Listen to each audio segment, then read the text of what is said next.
Hello दोस्तों, स्वागत है आपका अपने यूट्यूब चैनल फ्रेंड्स गाइडलाइन पर। आज हम लोग देखने वाले हैं पेडागोजी का कोहलर का सूझ का या अंतर्दृष्टि का सिद्धांत, नहीं इनसाइट थ्योरी ऑफ कोहलर। इससे एक क्वेश्चन यूपी टेट में आया था।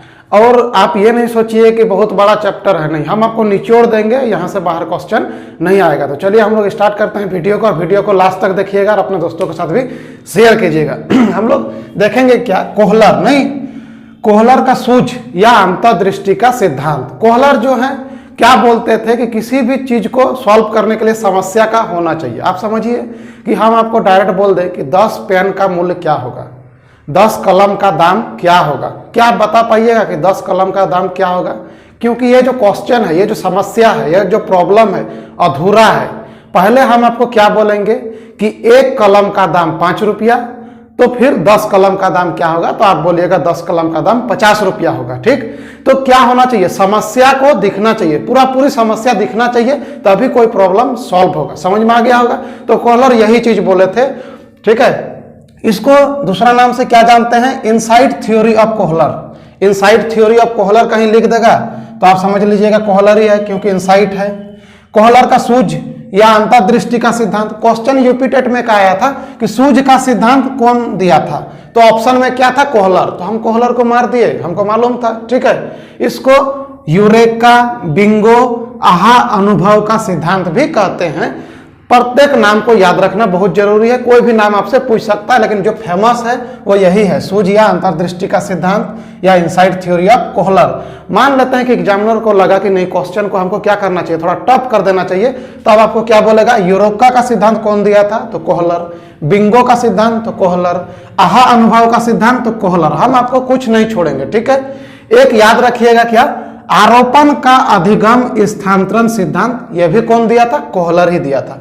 तो सबसे पहले हम आपको समझा रहे हैं दोस्तों कि सूझ का सिद्धांत क्या है। सूझ मतलब अचानक कोई चीज का प्रॉब्लम है और उसका सॉल्यूशन आपका दिमाग में एकाएक आ गया, तो आप उसी को बोलेंगे सूझ का सिद्धांत। देखिए क्या होता है, यदि कोई बच्चा को यदि बोल दिए आप कि 8 गुना 5 कितना होगा, 8 गुना 5 कितना होगा, ठीक है, लेकिन बच्चा को जो टेबल, जो पहाड़ा याद है, वो कितना तक का याद है? 7 तक का याद है। ठीक, तो वो क्या हो जाएगा?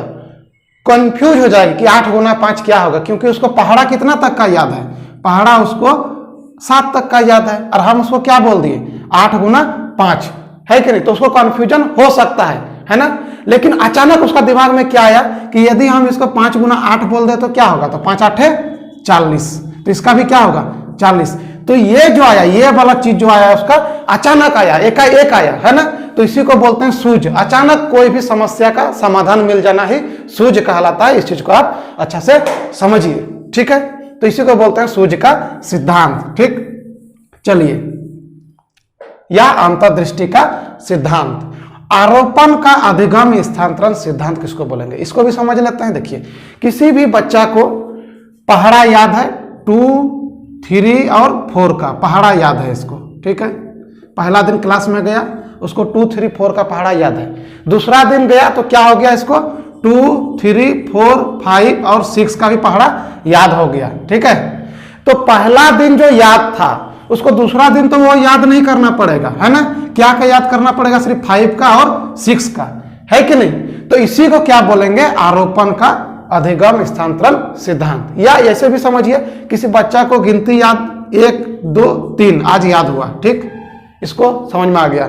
दूसरा दिन फिर स्कूल गया तो उसको 1, 2, 3, 4, 5, 6 तक फिर उसको याद हो गया, है ना? तो देखिए, पहला दिन का जो 1, 2, 3 था उसको तो याद नहीं करना पड़ेगा, सिर्फ क्या करना पड़ेगा? 4, 5, 6 को याद करना पड़ेगा। तो इसी को बोलते हैं आरोपण का अधिगम स्थानांतरण सिद्धांत। लेकिन आपको समझना चाहिए, आपको सिर्फ याद रखना है कि कौन दिया था थ्योरी, तो आपको कोहलर दिए थे। ठीक है, इसी बात को सिर्फ आपको याद रखना है, दूसरा कुछ याद नहीं रखना है। क्वेश्चन क्या आएगा? प्रयोगकर्ता, प्रतिपादक बोलेगा कि प्रतिपादक कौन है? ठीक है, किसका प्रतिपादक? गेस्टाल्टवाद, है ना? या कोहलर का सूझ का सिद्धांत का प्रतिपादक। कोहलर हटा देगा, बोलेगा सूझ का सिद्धांत का प्रतिपादक। जब प्रतिपादक बोलेगा जनक, है ना? किसका जनक? तो कोहलर का तो सूझ सिद्धांत दिए थे गेस्टाल्टवाद का। किसका? गेस्टाल्ट। और गेस्टाल्ट का अर्थ क्या होता है? समग्रता अथवा संपूर्णता, पूर्णता, मतलब पूरा कंप्लीट को ही हम लोग गेस्टाल्टवाद बोलेंगे। तो बोलेगा गेस्टाल्टवाद का प्रतिपादक, तो प्रतिपादक था आपका बर्दीमर। जब भी आएगा जनक, गेस्टाल्टवाद का जनक, तो आप मारिएगा मैक्स बर्दीमर। ठीक। यदि बोल दिया कि गेस्टाल्टवाद का प्रयोगकर्ता, कौन प्रयोग किए थे? तो प्रयोग किए थे कोहलर साहब, है ना। जनक कौन थे? बर्दीमर, लेकिन प्रयोग कौन किए थे? कोहलर। ठीक है। किसमें प्रयोग किया था? तो बनमानुस में किया था। बनमानुस है ना, चिंपैंजी में किया था, जिसका नाम था क्या? सुल्तान। और चिंपैंजी का जो संख्या था, सुल्तान का संख्या था क्या? 6 गो सुल्तान था। उसमें प्रमुख प्रयोग सुल्तान नामक चिंपैंजी पर भी किया गया था। याद रखिएगा। सहयोगकर्ता कौन है? तो कोफ्का। कोफ्का इसका क्या है? सहयोगकर्ता, हेल्पर, सहयोगकर्ता। ठीक। प्रतिपादन कब हुआ था? तो 1912 में। तो आपको कभी कभी पूछ देगा कि गेस्टाल्टवाद थ्योरी के प्रतिपादक कौन कौन है। यदि तीनों नाम रहेगा, बर्दीमर, कोहलर और कोम्फा, तो तीनों को मार दीजिए। यदि बोलेगा प्रतिपादक कौन था गेस्टाल्टवाद का, तो मैक्स बर्दीमर। बोलेगा प्रयोगकर्ता कौन था, तो कोहलर, है कि नहीं। सूझ का सिद्धांत कौन दिया? तो कोहलर। क्वेश्चन किस टाइप से आएगा? हर एक टाइप से हम आपको बना दिए हैं। 2 बार देखिएगा वीडियो या लिख के रखिएगा तो आपको समझ में आ जाएगा। चलिए आगे समझिए। गेस्टाल्टवाद। गेस्टाल्टवाद किसको कहते हैं? गेस्टाल्टवाद शब्द जर्मन शब्द है ना। जर्मन शब्द बोल देगा कि गेस्टाल्टवाद किसका शब्द है, तो जर्मन भाषा का एक शब्द है, जिसका अर्थ होता है क्या? संपूर्ण, समग्रता अथवा संपूर्णता, पूर्णता, है ना। इस सिद्धांत के प्रतिपादक बर्दीमर, कोफ्का और कोहलर थे। कभी तीनों दे देगा तो तीनों मार दीजिएगा, एगो देगा तो एगो मारना है। ठीक है। वो आपका ऑप्शन के अकॉर्डिंग काम हो जाएगा। ठीक। यही बोला क्या कि समस्या होना चाहिए तभी उसका समाधान होगा। आगे देखते हैं हम लोग। आगे देखते हैं क्या कि जब तक समस्या दिखाई नहीं पड़ती तब तक हल नहीं होगा। हम पहले भी बताए कि समस्या दिखाई पड़ना चाहिए तभी हल होगा। जैसे एग्जाम्पल ले लीजिए कि 10 कलम का मूल्य क्या होगा। कोई नहीं बता पाएगा कि 10 कलम का मूल्य क्या होगा, क्योंकि इसमें समस्या नहीं है। कब हम बता पाएंगे? जब बोल देंगे कि 1 कलम का मूल्य, 1 कलम का मूल्य कितना? 1 कलम का मूल्य 5 रुपया, तो 10 कलम का मूल्य 50 रुपया। क्योंकि क्वेश्चन ये अधूरा है, इसलिए पूरा दिखाई देना चाहिए समस्या, तभी हल होगा, अदरवाइज हल नहीं होगा। ठीक है। वो जो पुस्तक था उनका फेमस पुस्तक क्या था? गेस्टाल्ट साइकोलॉजी, है ना। गेस्टाल्ट साइकोलॉजी कोहलर लिखे थे। कौन लिखे थे? Gestalt psychology. और इसी में वो अंतर्दृष्टि के सिद्धांत को क्या किए थे? वर्णन किए थे। याद रखिएगा। ठीक है। ये क्वेश्चन आएगा। उनका क्या था?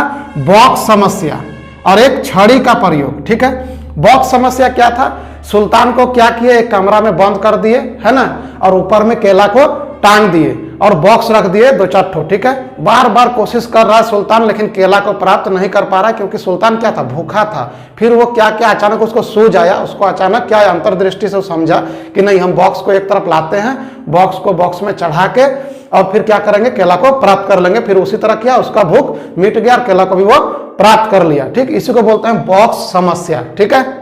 दूसरा कोहलर क्या प्रयोग किया? छड़ी का प्रयोग किया, है ना। एक पिंजरा में चिंपैंजी को, सुल्तान को घुसा दिया और उसमें 2 ठो छड़ी रख दिया और केला को टांग दिया, है कि नहीं। अब क्या हुआ? वो भूखा है, केला को प्राप्त करना चाहता है, पूरा कोशिश किया, थक गया, बैठ गया।